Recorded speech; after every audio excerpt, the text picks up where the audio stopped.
Hello friends, कैसे हैं आप लोग। आई होप आप लोग अच्छे होंगे। आज पुनः हम लोग सीखने और सिखाने की प्रक्रिया में तब्दील होने जा रहे हैं। इस सीखने और सिखाने की प्रक्रिया में आज हम लोग class 10th chapter number 1 math का वास्तविक संख्या के बारे में पढ़ेंगे। ठीक है दोस्तों, वास्तविक संख्या में हम लोग बहुत कुछ पढ़ लिए थे। ठीक है दोस्तों, देखिए हम लोग क्या क्या पढ़ चुके हैं इसके पिछले तक वीडियो में। देखिए दोस्तों, हम लोग जब शुरुआत किए थे तो संख्या को दो भागों में बांटे थे, वास्तविक संख्या अवास्तविक संख्या। इन दोनों के बारे में पढ़ लिए थे दोस्तों। वास्तविक संख्या के दोनों भेदों में से परिमेय संख्या और अपरिमेय संख्या के बारे में पढ़ लिया। परिमेय संख्या को दो भागों में बांटा गया था, पूर्णांक और भिन्न, इन दोनों के बारे में भी पढ़ लिए दोस्तों। और पूर्णांक को तीन भागों में बांटा गया था, धनात्मक पूर्णांक, ऋणात्मक पूर्णांक और शून्य पूर्णांक। इन तीनों के बारे में भी हम लोग पढ़ लिए थे। भिन्न में तीनों प्रकार थे, सम भिन्न, विषम भिन्न और मिश्रित भिन्न। इन तीनों को भी हम लोग क्या कर लिए थे दोस्तों, पढ़ लिए थे। धनात्मक पूर्णांक के अंतर्गत क्या आता है, पूर्ण संख्या आता है, ये भी हम लोग पढ़ लिए थे। प्राकृत संख्या पढ़ लिए थे। आज हम लोग को क्या पढ़ना है दोस्तों, सम संख्या पढ़ना है। क्या पढ़ना है, सम संख्या। तो चलिए दोस्तों, देर न करते हुए आज की पढ़ाई शुरू करते हैं। तो ध्यान से समझिएगा दोस्तों, और इससे ऑब्जेक्टिव क्वेश्चन पूछता है दोस्तों 10th क्लास में। तो देखिए ध्यान से समझिए क्या है सम संख्या, जो एकदम आसान है दोस्तों, बस आपको अच्छे से समझना है। तो देखिए दोस्तों, सम संख्या क्या है।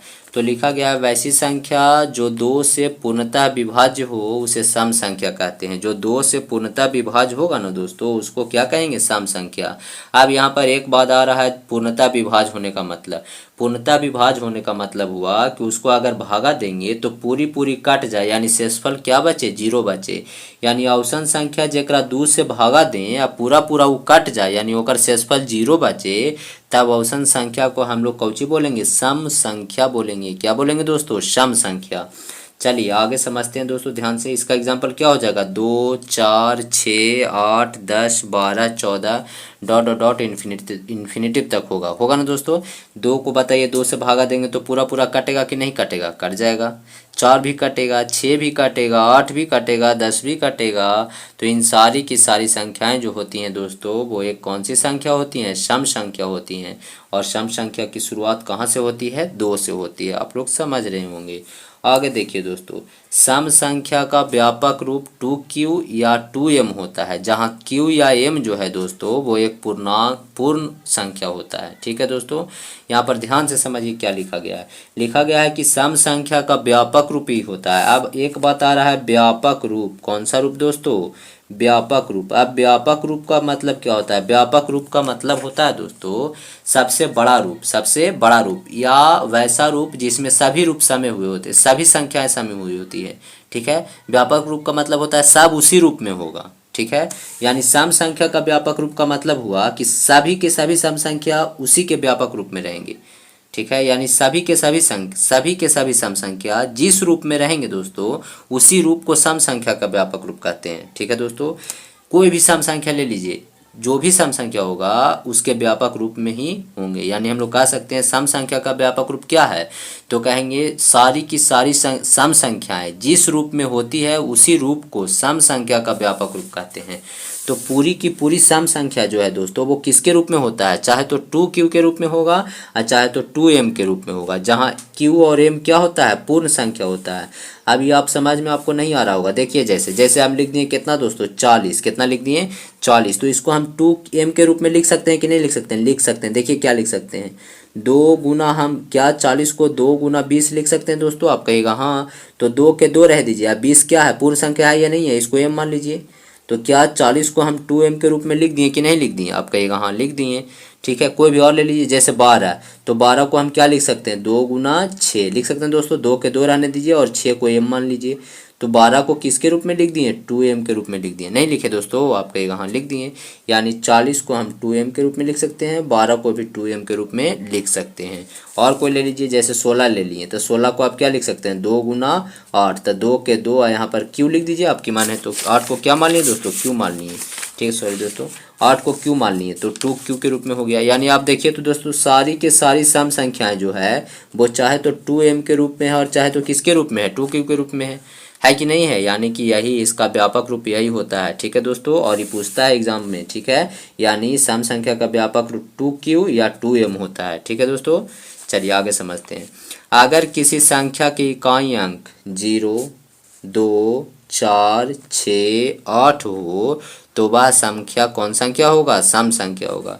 इसका डिफिनेशन, सम संख्या का डिफिनेशन हम लोग क्या पढ़े दोस्तों? देखिए, सम संख्या का डिफिनेशन पढ़े, वैसी संख्या जो 2 से पूर्णतः विभाज्य हो उसे सम संख्या कहते हैं।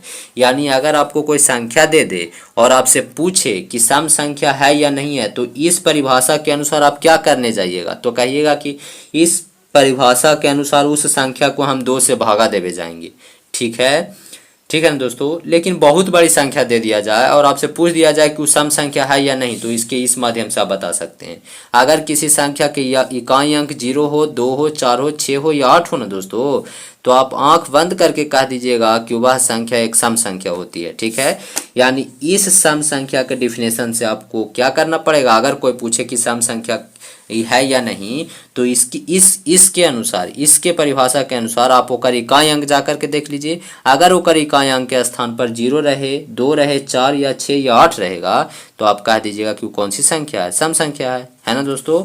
तो आप समझ रहे होंगे। और इस परिभाषा के अनुसार उसको 2 से भागा दे के देना होगा। जैसे हम कह दें दोस्तों कि बताइए, देखिए दोस्तों, जैसे हम कह दें कि 24 सम संख्या है कि नहीं, तो आप आसानी से 24 को क्या करिएगा? 2 से भागा दे सकते हैं, और भागा देना आसान है, तुरंत बता दीजिएगा, कट जाएगा, आप कह दीजिएगा सम संख्या है।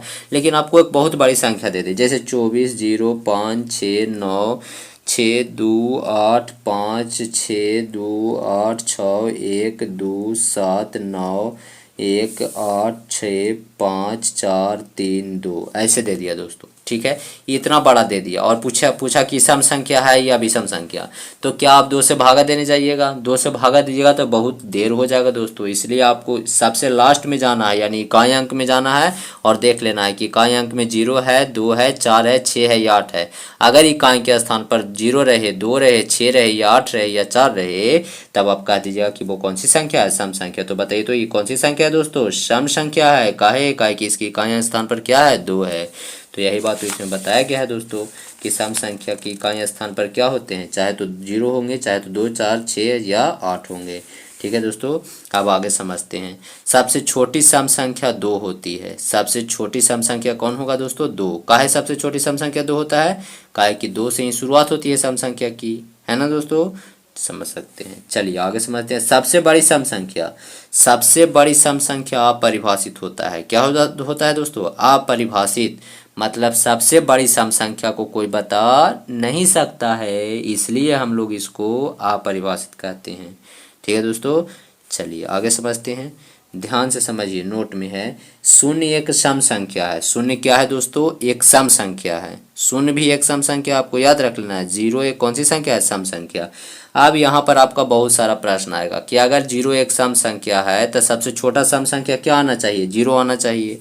ठीक है दोस्तों, 0 एक सम संख्या कैसे है? अगर इसके बारे में आप जानना चाहते हैं तो आप कमेंट बॉक्स में लिखिएगा दोस्तों। हम शून्य एक सम संख्या है, इस पर हम पूरी अच्छे से आपको व्याख्या करके बताएंगे। और हम आपको ये भी बताएंगे दोस्तों कि शून्य अगर सम संख्या है तो इसको सबसे छोटी सम संख्या काहे नहीं कहते हैं? ठीक है, सबसे छोटी सम संख्या 2 को काहे कहते हैं? सबसे छोटी सम संख्या तो शून्य होना चाहिए, काहे कि शून्य क्या है? सम संख्या है ना दोस्तों?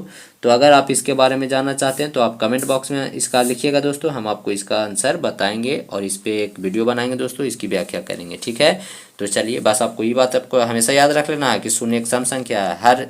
हर स्थिति में आपको यह याद रखना है दोस्तों, आगे काम देगा। तो ठीक है दोस्तों, उम्मीद करते हैं आप लोग को सम संख्या समझ में आया होगा। तो आज के लिए इतना ही दोस्तों, फिर मिलेंगे नए वीडियो के साथ। तब तक के लिए धन्यवाद दोस्तों।